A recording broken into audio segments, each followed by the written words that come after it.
So we just flipped our first home and we started with absolutely zero experience. So today we're going to walk you through exactly how that went, how much we made, and what we learned in the process. And at any point in this video, if you want to skip ahead, you can totally do that. Go to the description of the video and we'll have time codes for you, different chapters of this little podcast episode that we're going to do, so that you guys can go through that quickly. So let's go ahead and get started with some intros. Rick, introduce yourself. Who are you? So my name is Ricky Garcia. I am 29 years old. I am married.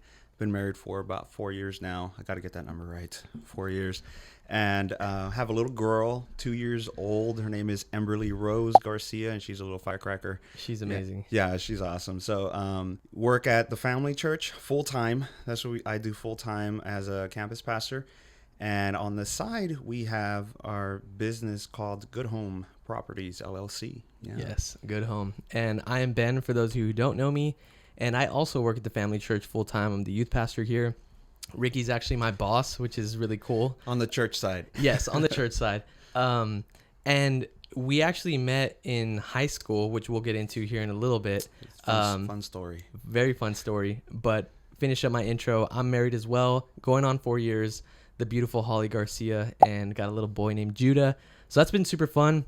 We have kids kind of around the same age. I think they're 9 months apart. Yeah, right around there. So we're experiencing fatherhood at the same time too. So that's pretty dope. But yeah, so intro into how we met. My sophomore year, you were a junior. Yes, I was, yeah. September 08. September 08. The legendary. And we got introduced by mutual friends at a football game. Willie Garcia. He introduced us. And literally from then on, we just hung out a lot. Yeah, we've come a long way. That first night, I was actually thinking about like how we met recently, and it was not on the best. Well, we were on good terms, but I remember asking you like, "Hey, you want to go egg houses? If we egged your house, I am so sorry." We were bad kids. We've come a long ways. Okay, we're here working at the family church now, but yeah, we actually the first night we met, we went and like started egging houses that night. So we've come a very long way from where we were. Yeah. Yes, and you know, some good times and some bad times. Honestly, me and Rick have been together on like our best days and our worst days. Literally. And so we've gone through ups and downs together, and we decided to start a business. And that's been pretty fun. So why don't you explain to them kind of how the business started? Yeah. So I know Ben actually had talked quite a bit about real estate, and to be honest, throughout our friendship, like towards the last 3 years, we were talking a lot about, man, how can we be in a better position to support our families financially? And it's not like a get rich kind of thing. It's just like we want financial freedom, and we want to increase our knowledge of finances, because as we kept hearing individuals, people that have been successful in this area of their life, they kept mentioning like increase your knowledge on finances. Like it's not a bad thing. And a lot of people are honestly, they're afraid to dive into that. Like they don't want to hear it because either just the thought of money, honestly, it creates a lot of anxiety within people, and they just rather not go in that route, or they just don't want to hear about budgets. They're like, nah, dude, I don't want that. So for us, we talked a lot about, how can we better ourselves, and just shooting ideas back and forth. We tried different things. I hopped on several different companies selling things on the side, and Ben tried that as well. And one day, and someone actually took a picture of the conversation without knowing what we were talking about. Yeah. I went up to Ben, and Ben had a little bit of experience with, he had a fourplex already. So I went up to Ben, I was like, man, what about real estate? Like, is that something that we can possibly do? And started talking about numbers a little bit. Yeah. So on my own, I wasn't able to do it. I wasn't able to go and find a home quite yet. And on Ben's end. Well, you were, but with the method that we wanted to do. Yeah. Yes. Yeah. Yeah. And because you don't need a ton of money to start out. Yeah. But we wanted to have a good amount of cash to start out for both of us. Yeah. So we can make a little bit more after the first deal. Yeah. So we came to the conclusion that, if we come together on this, we can really start moving quickly. Yeah. And it started with that conversation, leaning up against the wall inside of the annex building at where we work, and we took off from there. Yeah, and I remember you came to me, and we talked about this ahead of time, so I know you're cool with me sharing this. Mm-hmm. But Rick was like, dude, I'm sitting on like 20 some right now, some K. Let's just call it 25. And he's like, I feel dumb for just leaving it in the bank. Yeah. And I honestly, we had accounts as well, me and my wife. And I was like, dude, we have about the same. And I'm not doing anything with it. Like, it's just rotting in the bank, not even earning 3% interest, which is what inflation grows at. So it's like you're losing money, right? So anyway, he came up to me. He's like, dude, I'm just sitting on this. I know that we could do something in real estate. You've done a fourplex. You have a little bit more knowledge. And we're like, you know what? Let's just start making moves in that direction, because we both really wanted to, again, be financially free. So anyway, yeah, we went ahead and started looking into forming an LLC. You don't have to form an LLC to first start out, but we wanted to do it right because we were entering in a partnership. Yeah. And so we wanted the legal documents to be there as well, because we've heard horror stories with businesses and stuff. So Absolutely. although we don't ever plan for any of that to happen to us, you just never know, right? So anyway, formed the LLC and quickly just started looking for our first deal. And actually, what was really cool is once we got out there and we're like, all right, guys, this is what we're doing. We kind of were word of mouth for the beginning. We weren't really marketing super hard. And then your dad actually brought us our first potential lead, which ended up becoming our first deal. So kind of tell that story a little bit. Yeah. So I talked to my dad about the idea, and he had already had somebody contact him. It's really important that, you let the people around you know what you're doing immediately. Absolutely. So that they need to be, you told me this and it's really good. If people don't know what you do, you're not doing something right. So immediately we started, just spreading the word. Hey, here's what we're doing. If you know of anyone that's wanting to sell their home, we're willing to buy it and buy it in cash. So my dad, he's like, hey, somebody actually contacted me. Would you be willing to walk the home? So I said, absolutely. Let's do this. We showed up within 24 hours, we're at the house ready to walk it. And we took our a potential contractor with us to that project. And because we didn't really know at this point, we had no idea. We didn't know how to evaluate a property. We had maybe some, YouTube university experience, but other than that, we never done it. So we brought the contractor along, like, hey, let us know if this deal is going to be worth it, if we can get it at a certain price. Yeah, and he seemed pretty excited about the project. Again, we didn't know what to look for. So it's really important, too, that if you don't know certain things, educate yourself, but bring people along your side that do know what they're talking about with walking to your first deal or walking into your first flip, whatever it is you're doing. Just make sure you surround yourself with those kinds of people. And his name is Edgar, a.k.a. Zeddy. Zeddy. Look him up on Apple Music. Yeah, he's actually really, really good. If you know Spanish. Even if you don't, He throws down. Yeah. It's great music. And after walking the property, he's like, guys, this is a really good deal for what they're wanting for it. And one thing that was really important, we're men of faith and we're heavy on faith, not just because we work at a church or anything like that, but you can work at a church and not be heavy on your faith at all, really. Yeah. Right after that deal, we were standing on the street and we got together and we just prayed, like, God, if this is for us, make it happen. If it's not, just let it pass by us. And everything seemed to start lining up pretty quickly there. Mm-hmm. Talked to a potential investor for the project, and they were willing to, they liked the potential that the property had. So they were like, hey, we'll go in this with you. Yeah. And a quick note there. And a lot of real estate investors say this, veterans, they say, if you have the right deal, you'll find the money.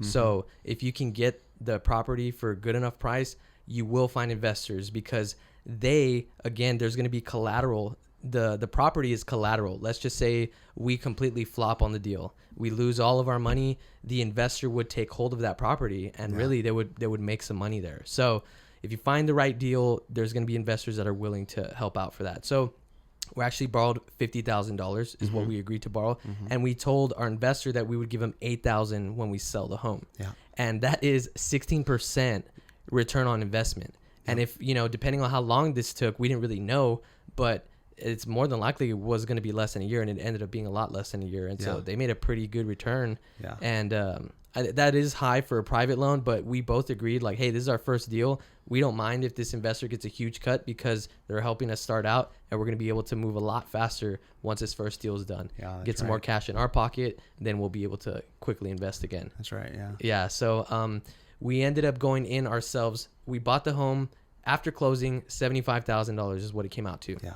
Home was pretty big, almost 2,100. Right around 22, actually. 2,200 square feet, almost right there. So that is very good we got the home for a really good price, but it needed a ton of work. And I'll put some before and afters right here so you guys can see. It was very outdated. Back in the 70s, it hadn't been updated since about the 70s. Or 74. Yeah. They had done some additions, but even then it was just like, it was not the best additions. Yeah, it was very old.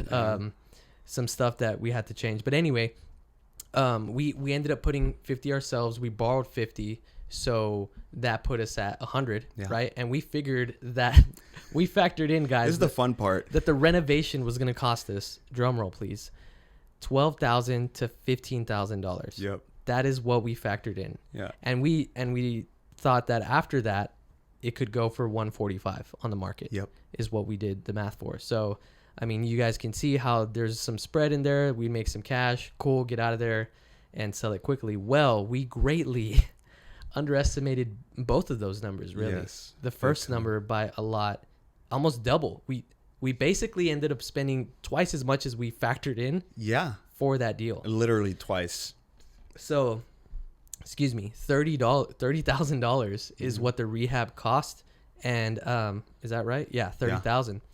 But luckily, the after repair value shot up to it was tremendously. Yeah, 185 basically is what it appraised for. Yep. Yeah. So we'll talk about exactly what we got to sell it for and all that here in a bit.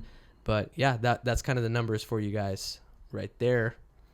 And in this process, guys, we wanted to kind of be involved in the flip. We wanted to do as much as we could. You know, we're not super skilled, but we're like, hey, if we can throw trash, we're going to throw trash. We're going to demo day, like all that stuff. Yeah. It's kind of like the HGTV and like the fixer-upper shows. Like you want to be a part of that. It's always a dream to like, man, I wish I could do that. And so with this first flip, we're like, dude, let's do that. Let's get involved. Let's get dirty. We're not afraid. Like super involved. We're super involved. we were there. Some long nights, man. Very, yeah. So we're super involved, but during this process, we realized that we didn't need to be. You know, like we didn't need to be. We didn't really even want to be as much involved. And there's a ton of investors in real estate that never even lift a hammer. And so we're like, you know what, on this next deal, and towards the end, we kind of just went hands off and let everybody else take care of it. But that was definitely the better way. Like we learned, that's one lesson that I definitely walked away with. We could have moved a lot faster if we would have paid the right people to do what we were doing. Yeah. And I think we were just scared to spend money in the beginning. Definitely. And that's why we were like, oh, anything we could do, we were going to do it. Yeah, because we said, 12 to 15K is what we wanted to spend. I remember this actually. We were at about 10 to 11,000 already spent on the project, and we haven't even started outside. And I was freaking out a little bit at this moment. Yeah. And I was like, Ben, I think it's going to take like $10,000 more to do what we need to do, because we haven't even started painting the outside at all. We haven't started repairing any of the outside, and we're already like $11,000 deep into the renovation for this home. So yeah, that hit us quick. Yeah, and luckily we did have a few realtors go by in the middle of it that were like, hey guys, you can sell this for a lot more than 145. Yeah. And so that really put us at ease. We're like, okay, like we're gonna make our money, at least some, So yeah, and it's never just like at least this is how I viewed it at the beginning. I thought of it as in like, I am wasting money. I'm throwing money away that I'm never going to see again. When you're paying for something? Yeah, and there has to be this switch where you're understanding that that's an investment that you're putting into, that's going to return some value for you. So there was several things that we didn't want to do, like just something real simple, subway tile. We weren't going to do subway tile in the kitchen because we wanted to save some finances there. And our realtor walked through it with us, a really good friend of ours. Yeah. And we really trust her word. So she was like, you guys need to put subway tile. I know it's going to cost this much, but it's going to increase the value by this much. So we went ahead and did it. And absolutely, she was correct on that. Yeah, it helped sell the home. Mm-hmm. And then on top of that, she was like, hey, you guys need to add some barn doors right here. Yeah, those barn doors were great. Dude. You'll see them in the before and afters. And speaking of doing stuff on our own, I ended up building those as well because I was like, you know what? I know how to build them. And I was going to save us like $300 to $400 at least on building it and installing it. And so, I went ahead and did that, and my father-in-law helped me install it. They actually hired Ben to build another door for them after we sold the house. Yeah, they're like, hey, who built the door? We want to hire them again. And I was like, well, I built it. Good Home did it. Yeah, right. And so, we're building them another door, which is going to be cool. But really quickly, as far as time goes, this took a lot longer than we expected. Yeah. We wanted to be out of there, 3 months tops is what we wanted to do. In the process, we found out that you actually have to own the home. If someone buys it with an FHA loan, which is the majority of buyers, we have to own the home for 3 months before we can sell it to them. It's called the flipping clause within the FHA loan. And that kind of sets us back because that's the majority of buyers. Now, we could still list it. We just wouldn't get as many people that were interested in the home. But that being said, we were like, oh, man, 3 months? Like, that's too long. We want to flip it even sooner than that. But it took a lot longer than 3 months. So kind of comment on why that took so long and how long it actually took. Yeah. So in the middle of us flipping our first home, COVID came and it really took us by surprise because this is in February, March. We started hearing rumors about what could happen. To the housing market even. Yep. And then we saw COVID hit and all these things started shutting down. So to be honest with you, we freaked out a little bit. We didn't know what was going to happen. We had no idea. We were thinking like, we're not going to be able to sell this house. Like we just made a really, really big mistake. Yeah. How are we going to get rid of this? So we paused everything for, I would say it was about 90 days. No, a little less, about 2 months. Okay. We paused things and we just didn't want to move because we wanted to find out where things were going. If I could go back though, I would have finished that house immediately because the market just took off completely. It became a seller's market quick. Yeah. People were just buying left and right. Yeah. Like crazy. And they still are in our area, especially. But yeah, so it took 200 days. I think 29 weeks is what it took. Yeah. And like you said, if we could go back, we'd do it so much faster. And one other thing that we learned too, this is really, really important. At least I feel it's extremely important that before you even start the project, walk through the house and understand what it is that you want. Because if not, you're going to be mid-project going back and forth, changing your idea. And then it's going to cost you more money too, because instead of like, you know what, I don't want that there, you're going to have to demo that.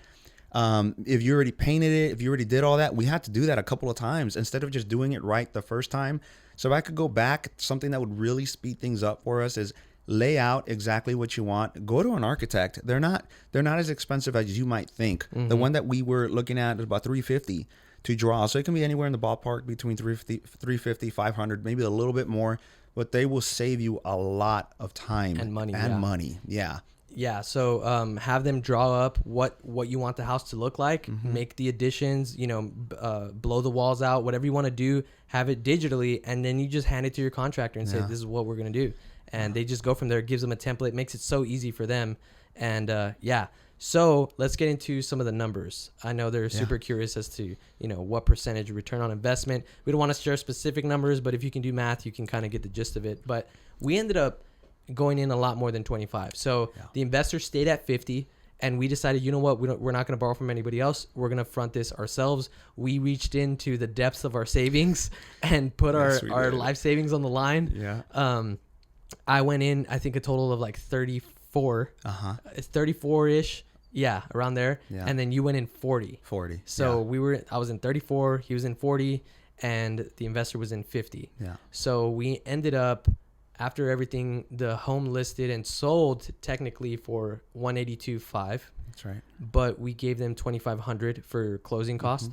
And then on top of that, you got to pay realtor fees, you got to pay taxes, you got to pay the closing costs. All the fun stuff that you have to know that. Tons of stuff. Before even purchasing the home. Make sure you know that. Yeah. You got to pay the $8,000 back to the investor. So after it was all said and done, total return on investment was 29% is what we got.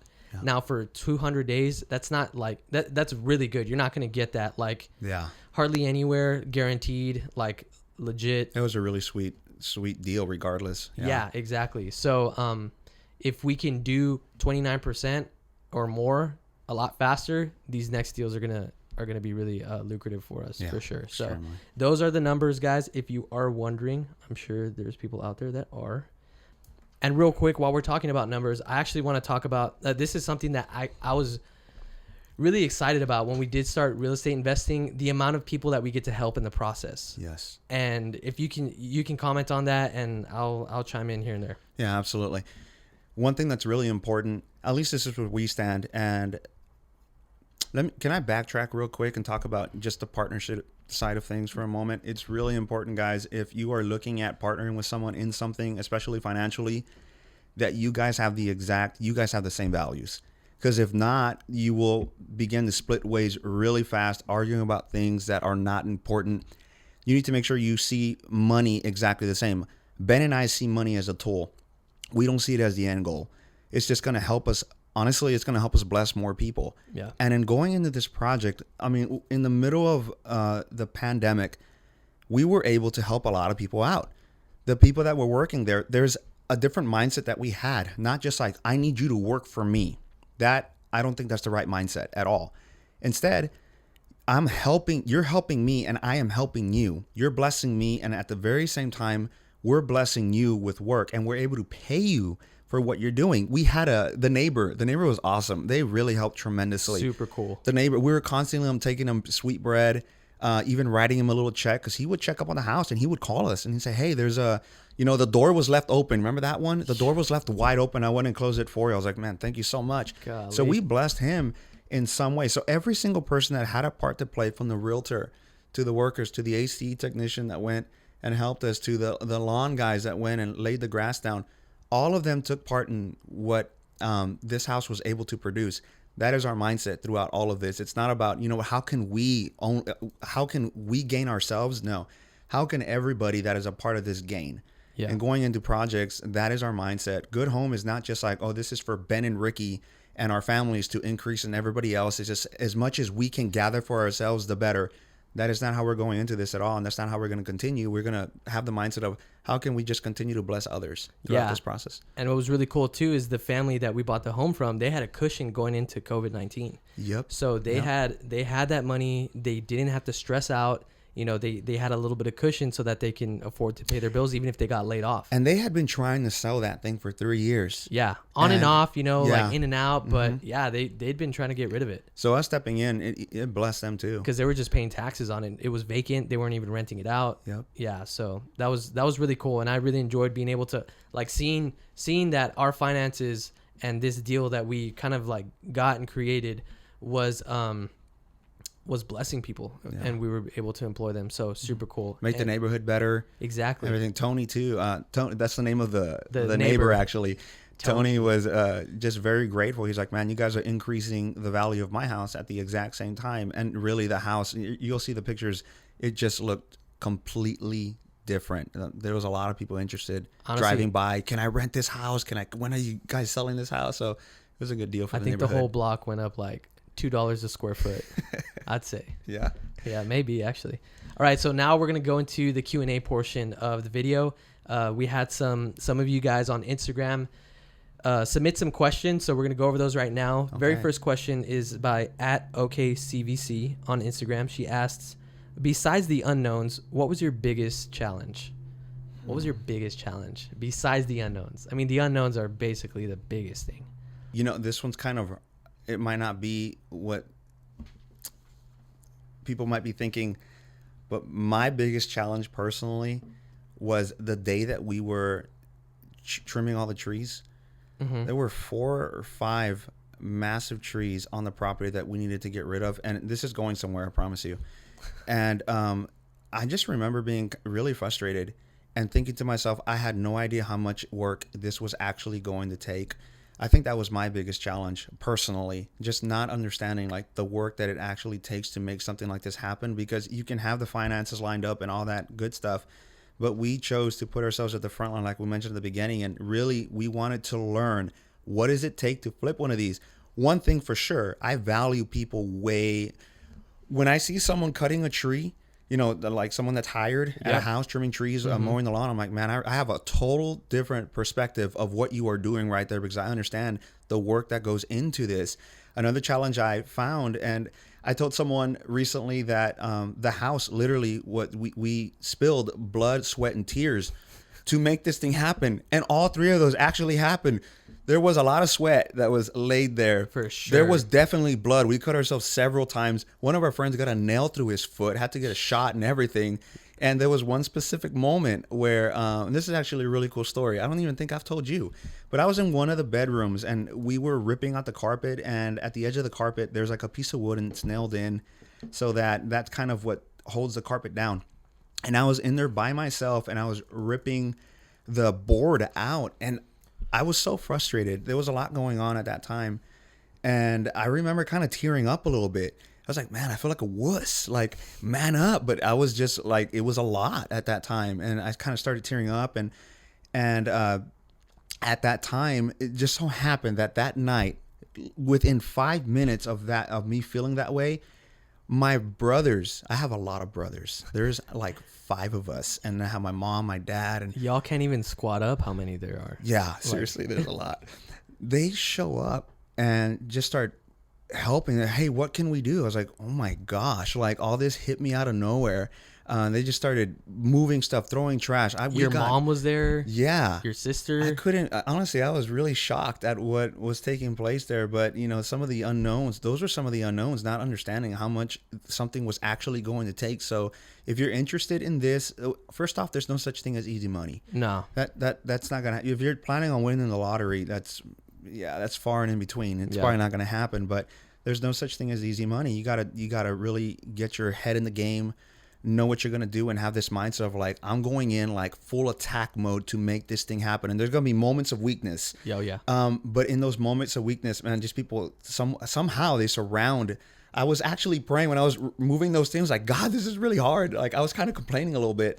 And in that moment, like these people show up and start helping. So that was just really, really cool. That was awesome. Super legit. I think for me, one of the biggest challenges was our relationship to money. Had to shift during this. I mean, not that we had an unhealthy relationship, but we just didn't understand it as much.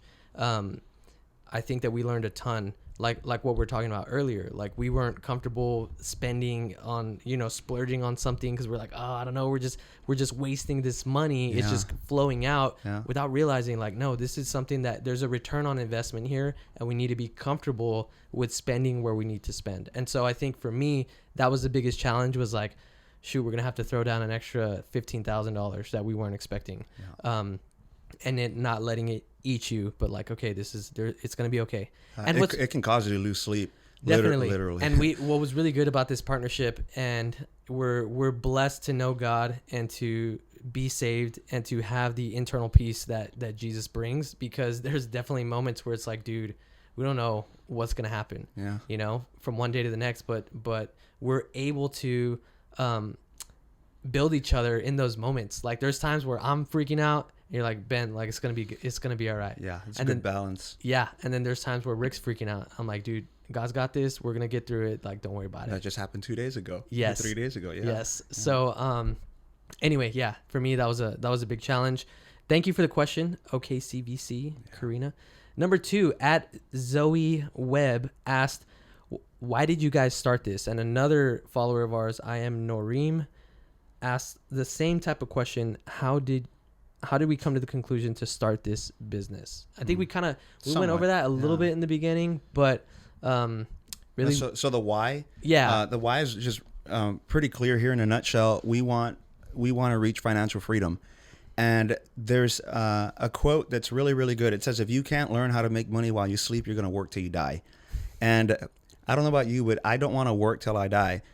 That doesn't mean that you can't work till you die. That means like you're going to be working just to survive until you die. And I don't want that for my family and I know Ben's in the same mindset of we want to progress and we want to be able to be in the position we're even able to bless others. One of our end goals is actually to house individuals that are wanting to get into ministry at some point in their lives, because we have a program at our church called LTC, and a lot of them, are coming from different backgrounds and situations. Some of them aren't so great, and they're just looking for an escape. Well, the people are great, but the situations aren't. Yeah, I'm sorry. The situation. I mean, good clarifying there. The situations aren't very great, so we want to open up the opportunity at some point in our life where we're able to bless those individuals and say, "Hey, we have a place for you to stay at." So yeah, which is super cool. So, all right, awesome. Yeah, that's the why there.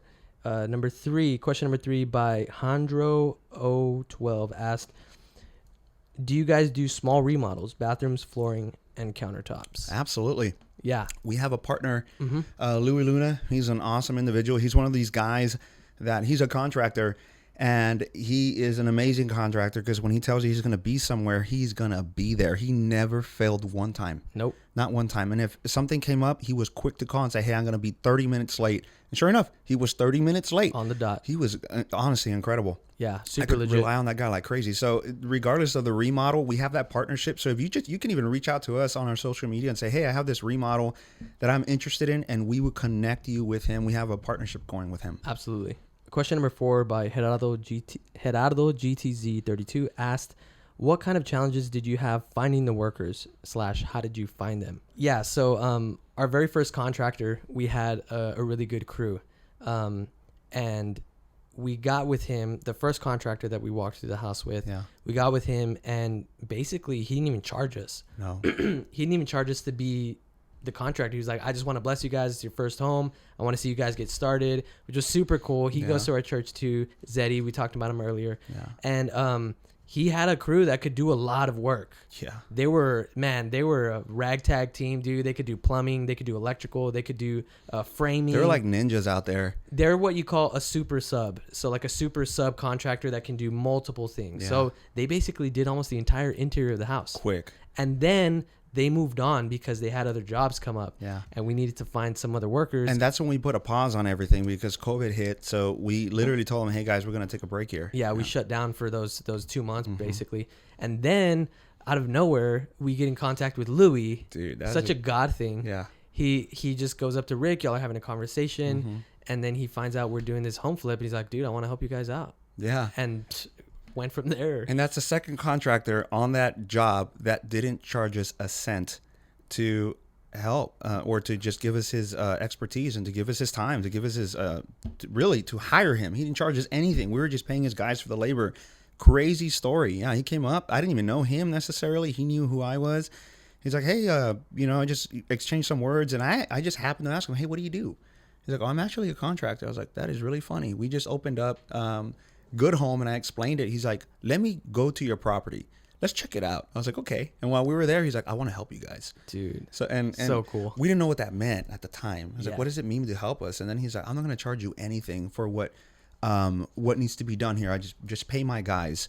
And he came through completely. So yeah. And his guys did an awesome job. Yeah, honestly, we were blessed tremendously. Super blessed. In that way. God's favor all over this deal and all over our business, which has been really awesome. So if you need to find workers, I mean, we'll find out. Maybe the next couple of flips, we'll let you know how that goes for us. But finding workers was really, really easy, and good workers too. They were solid. really good. Yeah. Yeah. So really, once you get started, man, just ask around people that you trust that could be in the business, realtors, these contractors that work with people. They know who's good.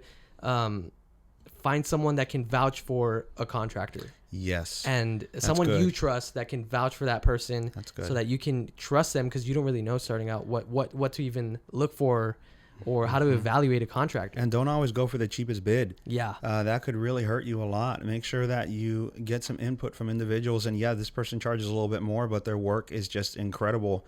Go with that person, because at the end of the day, you're going to pay less anyway. Yeah, and look at some of their other deals. If they have pictures, look through them, see the kind of work that they do, and that'll kind of give you an idea of how their workers are.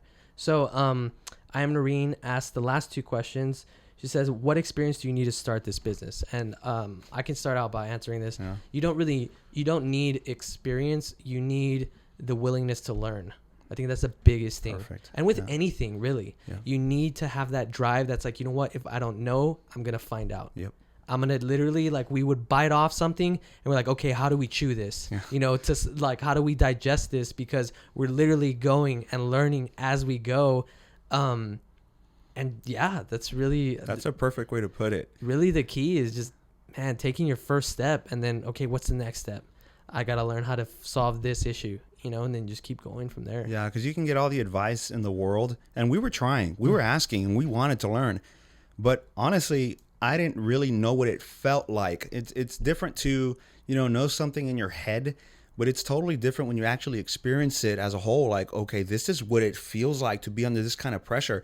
We talked about this a lot throughout the project. Like, I had no idea how this felt, like this amount of pressure to get this done. So if you're like hesitant on going into something, just know that everybody was at some point. Like anyone that has achieved success, they were in the same position at some point where, like, there's scary decisions that need to be made. And honestly, you just get more comfortable doing it, and you grow in confidence with yourself and what you're doing. And you said it perfectly. I never heard it put that way, but you just, you bite it off and then you figure out how you're going to chew it. Yeah. All right. So last question is by I am Noreen 20. She asked, where do your creative ideas come from? Is it a group? Is it a group effort?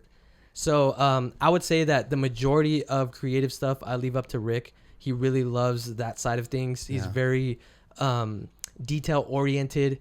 He knows what looks good. Even with how we dress, I dress completely different from Rick. Rick's always like styled out, like super nicely dressed. I come in, I like jeans, Vans, like backwards hat kind of thing. It's like youth pastor versus campus pastor.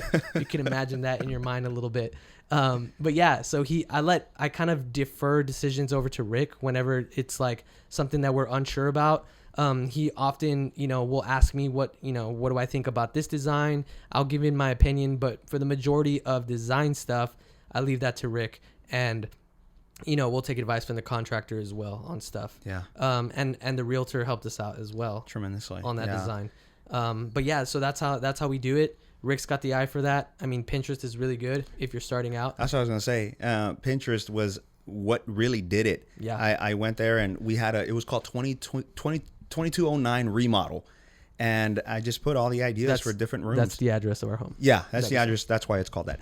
And I just threw down all the ideas that we had and walked the home as this will look good here, this will look good there. And that's really how I did it. So Pinterest is going to be your best friend, in my opinion, to getting creative ideas. There's so much stuff out there. There's a ton. And follow the right Instagram accounts too.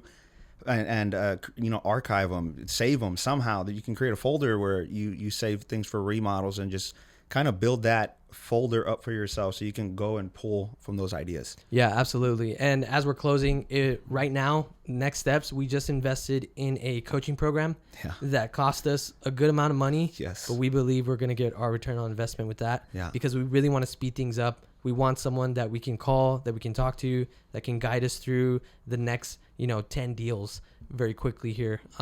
So we're looking for our next deal right now. We're on the hunt. If you guys know of any properties that need to get sold, basically, to describe it to you, we're looking for anything that needs a ton of work. Yeah. If the grass is extremely crazy, if the inside there's like windows rats boarded, all that. That's rats great. lying around, like the nastier the better, the worse of a situation the better, because then we can help that person. They don't have to fix it. We can do that for them. Mm-hmm. And there's usually a bigger spread on those deals. Yep. So it's overall better for everyone. So the worse the house is, the better. Yeah. If you can list it on the MLS, which is where all the homes get listed, then you don't need us. That's not the type of people that we're trying to help. We're trying to help the people that are down and out, that like, dude, I need to sell this home. I'm about to get evicted. I'm getting foreclosed on. Maybe they just had a divorce. There was a death in the family, so they need to sell, that kind of thing. Yeah. Those are the type of people we want to help. And if you know any of those people, we do have a referral fee, or what do we call it? Referral fee. We'll pay you. We will pay you $500 for finding us a deal. Yep. And on top of that, follow us on Instagram for more stuff. We're going to be producing more content, letting you guys know kind of what we're doing. And we appreciate you watching this. If you got to the end, you guys are real ones. It's been like 40 minutes right now. You're good homies. You're good homies, officially. That's going to be your thing, your title now. Yeah. And last but not least, if you know anyone who would like to invest, we are doing 8% returns, 8% for private investors. And so if you know someone who's like, man, I want to get involved in real estate, but I don't really have time for it. And if they have the money to do it, have them come talk to us. Yeah. We'll work it out. We have the legal contracts. Everything's backed by real estate. So it's not like they're investing in something that, is like, they're just trusting us. No, there's something behind it. So anyway, if you know any of those people, send them our way. That'd be really great. Yeah. And with all that being said, guys, appreciate y'all. We'll see y'all in another deal breakdown. That's good. What do you think? Mm-hmm. Let's retake it. All right, from the top.